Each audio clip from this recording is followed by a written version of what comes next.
Information किस चीज की? हम समझ गए मूड में। सर जम्मू कश्मीर का नौजवान कल सड़कों पे उतरा मजबूरी में, क्योंकि बजट खोखली थी। उनको उम्मीद थी कि हमारे लिए सरकार कोई प्रावधान लाएगी, वो प्यार से सड़कों पे तशरीफ रखिए, कोई बात नहीं, इस पर आप तो बात करेंगे। सड़कों पे मारा गया सर। तशरीफ रखिए, आप तशरीफ रखिए।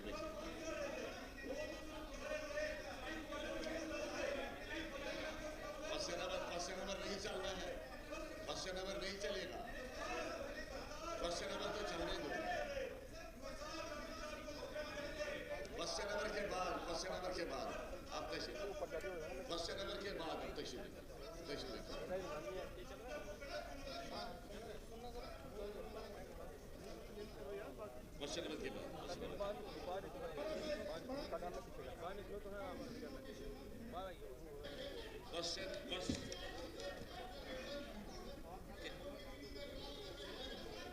अल्ताफ साहब आपने सवाल पूछा, पूछे आप सवाल पूछे।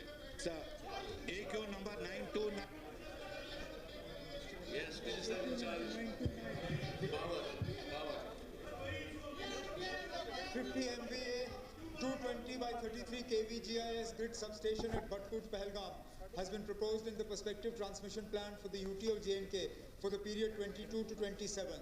The projects under the said transmission plan, including grid station at Bhatkut, are being implemented in a phased manner, depending on load, growth and technical feasibility. It is pertinent to mention that as per the current guidelines issued by the MOP and stroke tariff policy, projects costing above the threshold limits set by the JERC could be executed to the TBCB mode. Based on the JERC regulations, 100 crore fixed as the threshold limit issued in this regard. It is being examined to determine the most suitable mode to be adopted for the above said transmission project, and the decision shall be taken in due course based on the present price level of the project. As far as the acquisition of land is concerned, the identification of land for the said grid substation is underway. आपका जवाब आ गया sir कि भटकूट में कहीं पे land available है ही नहीं. The grid power grid station had already made a survey in सलर. तो मैं ऑनरेबल मिनिस्टर साहब से पूछना चाहता हूँ, एक तो commitment are they going to do it, कोई टाइम फ्रेम बताएं, और दूसरा इसमें सर ये आइडेंटिफिकेशन ऑफ लैंड कहाँ पे कर रहे हैं और कब तक कर रहे हैं, और hope that this will be taken up as early as possible. Sir I need a commitment from honourable minister saheb. Honourable speaker sir, बनाने का तो बिल्कुल इरादा है, प्लान में भी है और 27 से पहले बनाना है. अब ऑनरेबल मेंबर की तरफ से ये खदशात जाहिर की गई है कि बटकूट में ज़मीन है नहीं. हमने फ़िलहाल जवाब में ये कहा है कि identification for land for the grid station is under way.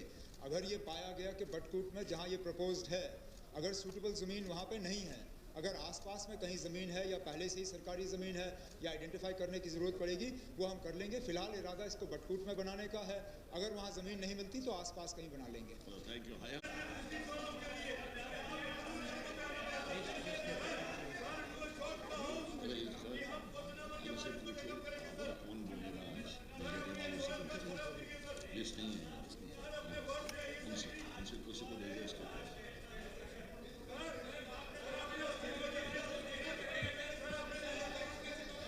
बताइए, आपने बात तो आपने बताई डेली वेजेस की बात तो आ गई.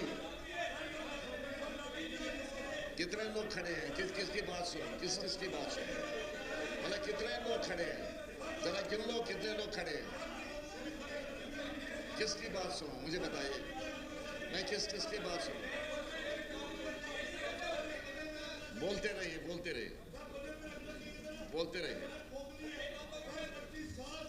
चलो अभी तकरीर करो ना बजट पर.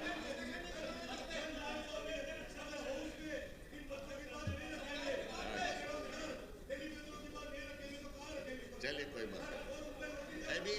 अभी बजट पर बहस चल रही है तो तकरीर करिए ना, तकरीर में बताइए. मैं कहता हूं कि बजट पर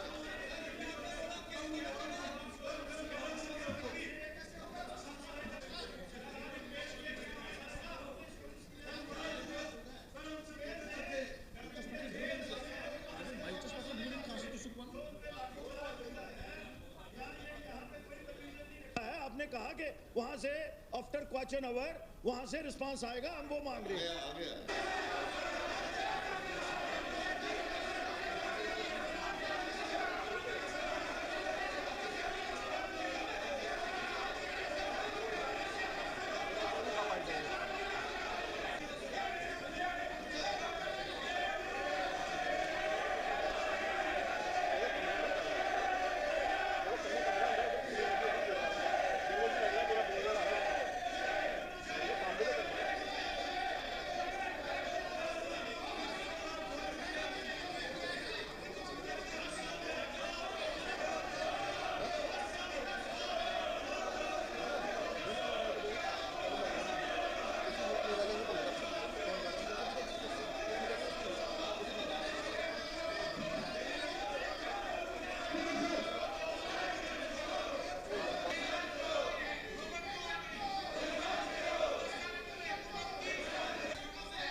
Please take proceeds.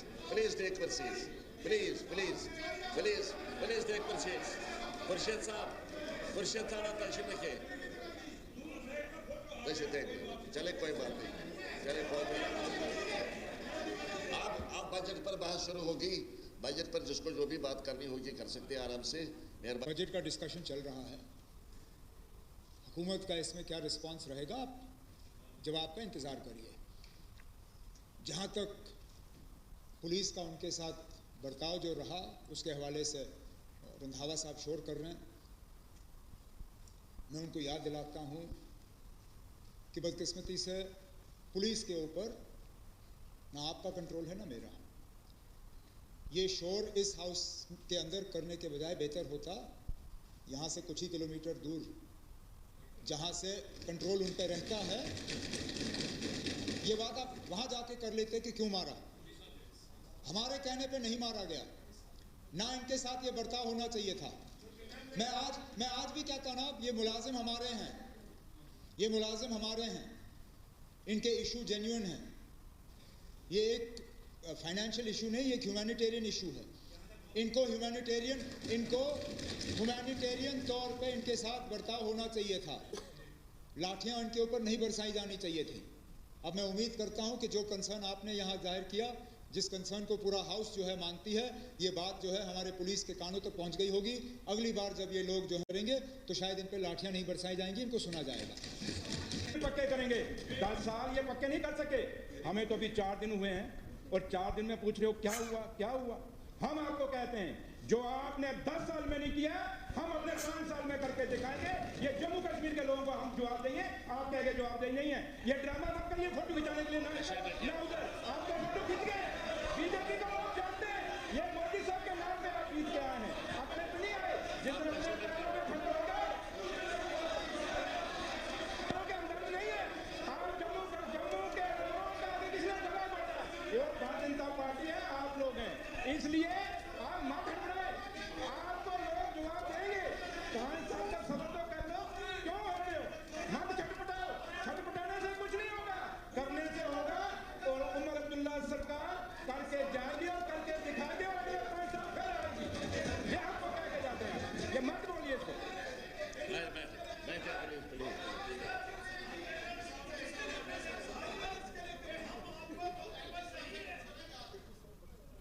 Public representative, इन लोगों ने जितने वोट लिए हैं ना, 4 इनके जो मेंबर असेंबली है, इतनी हमारी लीड है।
सवाल किसने बजट पर जिसको जो भी बात करनी होगी कर सकते हैं आराम से। मेहरबानी करके हाउस का वक्त बचाने के लिए मैं आपसे गुजारिश करता हूं कि आराम से आप यहाँ की तकरीर भी सुनिए। यहाँ की हम इश्यूज उजागर कर सकते हैं, उभार सकते हैं, उसमें कोई दिक्कत नहीं है, मगर फजूल वो वक्त ज़ाया करना है अच्छी बात नहीं है। स्पीकर साहब, जो आज सारे हाउस का कंसर्न है, तकरीर कर रहे हैं या क्या कर रहे हैं बजट पर? चले हम आपको वैसे भी जो ही मैं खड़ा उठता हूँ आपको वैसे ही परेशानी होती है, मेरी बातों से ही आपको परेशानी होती है, आपको मेरी बातों से ही परेशानी होती है। ये कुर्सी उस तरफ मोड़ के रखें आप, क्योंकि अपोजिशन आप चाहते नहीं है, अपोजिशन से भी कोई बात आए आप बैठ जाए, डिसाइड करना है किसको क्या बोलना है। आप उधर बैठ जाएं, फिर जो आपने रूलिंग देनी वहां से दीजिए। आपने ही वादा किया था कि क्वेश्चन आवर के बाद बहुत ही सीरियस इशू है डेली वेजर्स का, इतना ज्यादा हो गया, बोलने ही नहीं दिया किसी को, बोलने ही नहीं दिया कि नेशनल कॉन्फ्रेंस ने इन डेली वेजर्स के साथ डे 1 से मजाक किया है। पहले इनको लगाया गया, इनको 200, 400, 800 रुपए पे रखा। भारतीय जनता पार्टी जिस पे इल्जाम लगा रहे हैं, हमने इनकी सैलरी 9,000 तक पहुंचाई है। आज जिस हालत तक इनको पहुंचाया आप लोगों ने, कम से कम इनकी बात तो सुननी चाहिए, हाउस में ये बात होनी चाहिए। और ऐसा नहीं कि हाउस में ये बात हो ही नहीं, इस बात को, इस बहस को यहाँ पे होने दीजिए। हमारे कुछ मेंबर्स इस पे बोलना चाहते हैं, डेली वेजर्स का बड़ा इशू है, इसलिए मैं आपसे गुजारिश करता हूं कि इस पे आधा घंटा बहस हो। चलिए इनकी बात तो सुनिए डिप्टी चीफ मिनिस्टर साहब की बात। ऑनरेबल स्पीकर साहब, इनका अच्छा है, हम नहीं कहते गलत है, लेकिन सवाल ये खड़ा होता है, जैसे ऑनरेबल सीएम साहब ने कहा कि डेली वेजर्स जम्मू कश्मीर के खाली फाइनेंशियल मसला नहीं, बल्कि उनको हमदर्दी की ज़रूरत है। कहीं रिटायर हो गए, किन की डेथ हो गई, आज उनके बच्चे सड़कों पे खजल हैं। जहाँ तक ताल्लुक है डेली वेजर का, नेशनल कॉन्फ्रेंस वो सरकार है जिसने अपने दौर में ये लगाए थे, और हम वो हैं जो इनको पक्का भी करेंगे। लेकिन 10 साल रुक जाओ भाई, पर सुन तो दो, सुन लीजिए। ऑनरेबल स्पीकर साहब, थोड़ा सा बोलो, पता नहीं क्या हो जाता है इनको, बोलने भी नहीं देते, और ये कहते हैं हम डेमोक्रेसी के रहनुमा हैं, हमें डेमोक्रेसी चलानी है। तो भैया बोलने तो दो, जरा क्यों बोलते हो किसी का। ऑनरेबल स्पीकर साहब, 10 साल वो लोग इनके दरवाजे के बाहर खड़े रहे। 10 साल में से 4 बजट में इन्होंने वादा किया था हमने डेली वेजर पक्के करेंगे। 10 साल ये पक्के नहीं कर सके। हमें तो अभी 4 दिन हुए हैं, और 4 दिन में पूछ रहे हो क्या हुआ। हम आपको कहते हैं, जो आपने 10 साल में नहीं किया, हम अपने 5 साल में करके दिखाएंगे। ये जम्मू कश्मीर के लोगों को हम जवाब देंगे, आप कहेंगे जवाबदेही नहीं है। ये ड्रामा मत करिए फोटो खिंचाने के लिए, ना उधर आपके फोटो खींच गए। बीजेपी का लोग जानते हैं, ये मोदी साहब के नाम पे आप जीत के आए हैं, अपने पे नहीं आए। जिस दिन अपने पैरों पे खड़े हो गए, के अंदर नहीं है। आज जम्मू के लोगों का अगर किसी ने गला बोला, वो भारतीय जनता पार्टी है, आप लोग हैं, इसलिए आप मत हड़बड़ाए, आपको लोग जवाब देंगे। 5 साल का सब्र तो कर लो, क्यों होते हो, मत छटपटाओ। छटपटाने से कुछ नहीं होगा, करने से होगा। और उमर अब्दुल्ला सरकार करके जाएगी और करके दिखाएगी, और अगले 5 साल फिर आएगी। ये आपको कह के जाते हैं, ये मत बोलिए इसको।